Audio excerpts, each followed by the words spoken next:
இந்த சிட்டி பையன் பேரு தான் மணிகண்டன்.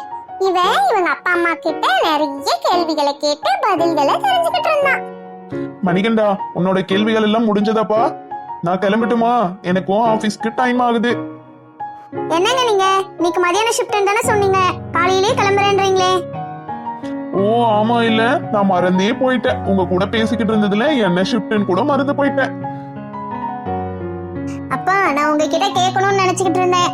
தாத்தாவும் பாட்டியும் வருவாங்கல்ல, எப்போ வருவாங்க? அதெல்லாம் வருவாங்க. அவங்களே வரலனாலும் உங்க பெரியப்பா ஒண்ணும் விட்டுற மாட்டாரு. எங்க கூட்டிட்டு வந்து விட்டுட்டே போயிடுவாரு. ஆமாப்பா, இன்னைக்கு மதியான ஷிஃப்ட் இல்ல. இப்ப போய் நான் கூட்டிட்டு வரணும், இல்லனா பெரியப்பா கூட்டு வந்து விட்டு போவாரு. அந்த விஷயத்துல எல்லாம் உங்க பெரியப்பா கரெக்டா இருப்பாரு.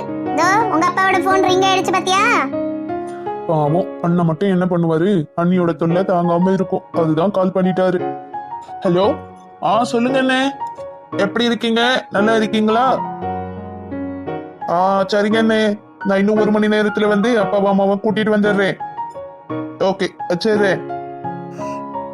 யாருப்பா? பெரியப்பாவா? ஆமாப்பா, இன்னும் 1 மணி நேரத்துல தாத்தாவும் பாட்டியும் போய் கூட்டிட்டு வரலான்னு இருக்கேன்.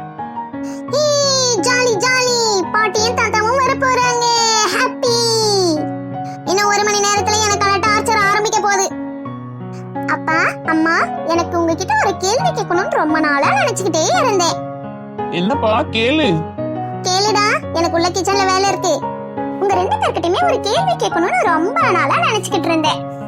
இப்போ தாத்தாவுக்கு பாட்டிக்கும் அப்பாவும் பெரியப்பாவும் 2 பையன் இருக்காங்க.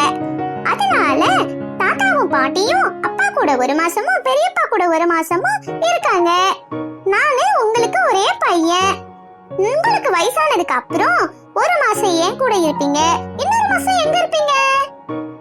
இப்படி ஒரு கேள்வியை கேட்பா மணிகண்டனே அவனோட அப்பா அம்மா நினைச்சு கூட பார்க்கல.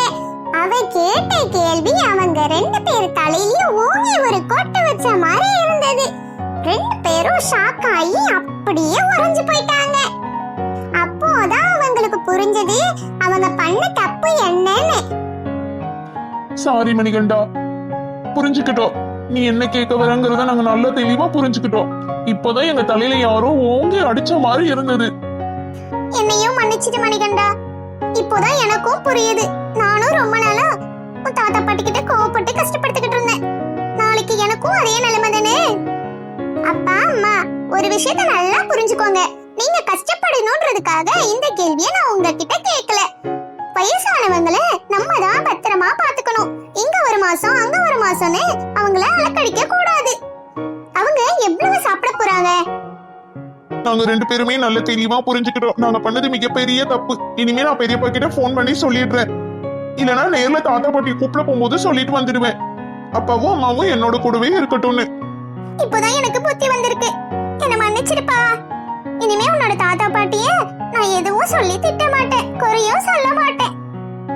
மணிகண்டன் கேட்ட ஒரே ஒரு கேள்வியால உன்னோட அப்பாவும் அம்மாவும் மன திருந்தி அதுக்கப்புறம் தாத்தா பாட்டிய எங்கேயுமே அனுப்புறதில்ல, கூடவே வச்சுக்கிட்டு ரொம்ப சந்தோஷமா வாழ்ந்தாங்க. இந்த மணிகண்டன் கேட்ட கேள்வி உங்களுக்கு பிடிச்சிருந்தா எங்க சேனலுக்கு ஒரு சப்ஸ்கிரைப் பண்ணுங்க. இன்னும் இந்த மாதிரி நிறைய ஸ்டோரிஸ் பார்க்கணும்னு நீங்க ஆசைப்பட்டீங்கன்னா ஜோசஸ் பப்ளி சேனல் பிளேலிஸ்ட்ல போய்